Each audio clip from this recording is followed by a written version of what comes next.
নমস্কার, আপনারা দেখছেন তুহিনার হেলদি রান্না। ভাতের সঙ্গে আমরা মুসুর ডাল পাতলা করেই খাই, কিন্তু আজ আমি মুসুর ডালটাকে একটু অন্যরকম করে রান্না করেছি। আর আজকের এই রান্নাটা শুধুমাত্র ভাতের সঙ্গেই নয়, রাত্রে রুটির সঙ্গেও কিন্তু দুর্দান্ত খাওয়া যাবে। আর আজকের রান্নাটা আমি সম্পূর্ণ তেল ছাড়া করেছি, আর এটা খেয়ে কেউ বুঝতেই পারবে না যে এটা তেল ছাড়া রান্না হয়েছে। তো যাই হোক, আমি একটা জায়গায় 1 কাপ মুসুর ডাল মোটামুটি ঘন্টা 2-এর জন্য ভিজিয়ে দিয়েছি। আর একটা ফ্রাই প্যান আমি গ্যাসে বসিয়ে দিয়েছি, আর এতে আমি 1 ফোঁটাও তেল দেবো না। এতে আমি দিয়ে দেবো 2টো ডিম ফাটিয়ে। 2টো ডিম আমি ফাটিয়ে দিয়ে দিয়েছি, আর এর উপরে আমি দিয়ে দেবো স্বাদ মতো নুন আর একটুখানি হলুদ। এখন আমি ফ্রাই প্যানের হ্যান্ডেল দুটো ধরে আমি বেশ ভালো করে ঝাঁকিয়ে দেব, যাতে নুন আর হলুদটা ভালো করে ডিমের সঙ্গে মিশিয়ে যায়। আর কিছুক্ষণ অপেক্ষা করব, আর কিছুক্ষণ পর আমি একটা খুন্তি দিয়ে এই ডিমটাকে আমি একটু তোলার চেষ্টা করব। আর যেহেতু এটা তেল ছাড়া, তাই এই ডিমটা উঠতে একটু দেরি হবে, একটু সময় লাগবে। ধীরে ধীরে এইটাকে আমি খুন্তি দিয়ে তুলে নেব। এখন মোটামুটি কড়া থেকে আমার ডিমটা উঠে গেছে। এবারে এইটাকে একটু কুচো কুচো করে নেব খুন্তি দিয়ে। আর মোটামুটি এখন এইটা ভাজা হয়ে গেছে। এবারে আমি এটা একটা জায়গায় তুলে রাখবো। ডিমটা আমার ভাজা হয়ে গেল। আর আমি কিছু চিংড়ি মাছ কিনে রেখেছিলাম। মাছগুলো তবে খুব বড় বড় নয়, ছোটো ছোটোই পেয়েছিলাম। কিছু চিংড়ি মাছ এটাকে আমি নুন হলুদ মাখিয়ে এক জায়গায় রেখে দেব। এখানে চিংড়ি মাছ ভাজার কোনো দরকার নেই, চিংড়ি মাছ না ভাজলেও চলবে। এই বাটিটা আমি একধারে সরিয়ে রেখে আমি এবার কড়াটা নিয়ে নিলাম। এখন আমি সেই ভিজিয়ে রাখা মুসুর ডালটা এই কড়ার মধ্যে দিয়ে দিলাম। আর আমার আজকের রেসিপির নাম হলো হাতে মাখা মুসুর ডাল। এতে আমি কোনো রকম ফোড়ন দেব না, তেল দেব না। আমি সম্পূর্ণরূপে সমস্ত উপকরণগুলো কড়ার মধ্যে নিয়ে হাতে করে ভালো করে মেখে নেব। এখন আমার মুসুর ডালগুলো দেয়া হয়ে গেছে। মুসুর ডালগুলো আমার একটু ভেজানো ছিল। আর এরপর আমি একটু ডুমো ডুমো করে আলু কেটে রেখেছিলাম, সেইগুলো দিয়ে দিলাম। আর দিয়ে দিলাম 2টো ছোটো ছোটো পেঁয়াজ কুচানো।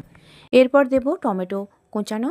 আর টমেটোর বীজগুলো আমি দিইনি, টমেটোর ওপরের অংশটা দিয়েছি, শক্ত অংশটা আমি এখানে দিয়েছি। এরপর দিয়ে দিলাম কাঁচা লঙ্কা কুচি। এইগুলো দিয়ে দেবার পর আমি এখন এতে দিয়ে দেব স্বাদ মতো নুন।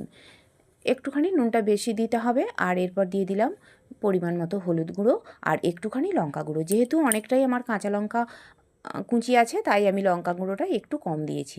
এবারে হাতে করে আমি বেশ কিছুক্ষণ সময় ধরে চটকে চটকে এইগুলো মেখে নেব।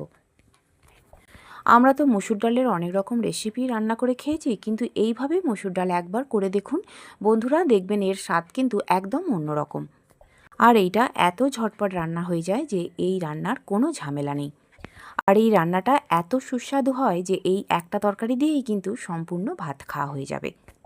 এদিকে আমার মুসুর ডালটা বেশ ভালো করে মেখে নিয়েছি। আর এখন আমি এর ওপরে একটুখানি জল ছিটে দিয়ে দেবো, কারণ আমি এই রান্নাটা একটু মাখা মাখা করবো, তাই বেশি জল দিলাম না। এরপর আমি কড়াটাকে গ্যাসে বসিয়ে দিয়েছি, আর একটু মিডিয়াম ফ্লেমটা রেখে দিয়েছি। আর এখন এতে আমি চাপা দিয়ে দিলাম। মোটামুটি মিনিট 7 পর আমি চাপাটা খুলে নিয়ে এবার সেই ম্যারিনেট করা চিংড়ি মাছগুলো আমি দিয়ে দেব। চিংড়ি মাছগুলো দিয়ে মুসুর ডালের সঙ্গে ভালো করে আবার মিশিয়ে নিতে হবে। এখন আর আমি হাত ব্যবহার করতে পারবো না। আর এখন আমি খুন্তি দিয়ে এইগুলোকে ভালো করে মেখে নিলাম। আর এখন এটা বেশ শুকনো মতো হয়ে গেছে, তাই আমি এতে একটুখানি জল দেব। ওই 1/2 কাপ মতো জল আমি দিয়ে দিলাম। আর আবারও আমি চাপাটা দিয়ে দিলাম। এরপর চাপাটা দিয়েই মোটামুটি মিনিট 3-4 রাখলেই আমার রান্না একদম কমপ্লিট হয়ে যাবে। কিছুক্ষণ পর আমি চাপাটা খুলে নিলাম, আর খুন্তি দিয়ে দেখে নিলাম আমার সব কিছু একদম সিদ্ধ হয়ে গেছে। এর উপরে আমি ছড়িয়ে দিলাম কাঁচা লঙ্কা কুচি আর ধনেপাতা কুচি। এর থেকে বেশি সিদ্ধ হলে মুসুর ডালের টেস্ট কিন্তু কমে যাবে, তাই মোটামুটি ডালগুলো একটু গোটা গোটা থাকবে, তবেই কিন্তু খেতে ভালো লাগবে। এখন আমি কাঁচা লঙ্কা আর ধনেপাতা খুব ভালো করে মিশিয়ে নেব। এই কাঁচা লঙ্কা আর ধনেপাতার ফ্লেভার কিন্তু খাওয়ার সময় দারুণ লাগে। আর বন্ধুরা, আমার রান্না যদি ভালো লেগে থাকে আর যদি নতুন নতুন তেল ছাড়া রান্নার রেসিপি পেতে চান, তাহলে আমার চ্যানেলটিকে সাবস্ক্রাইব করুন আর পাশে থাকা ঘন্টাটি বাজিয়ে দিন। আর লাইক শেয়ার কমেন্ট করতে কিন্তু একদম ভুলবেন না, শান্ত লাগবে। এখন আমি এই মুসুর ডালের ওপরে সেই ভেজে রাখা ডিমের টুকরোগুলো ছড়িয়ে দেব, আর কাঁচা লঙ্কা ধনেপাতা দিয়ে সাজিয়ে দেব। আর বন্ধুরা, তেল ছাড়া যে রান্না করা যায় আমরা সাধারণ মানুষ ভাবতেই পারি না, তাই আজ আমি তেল ছাড়া এই রান্নাটা করেছি।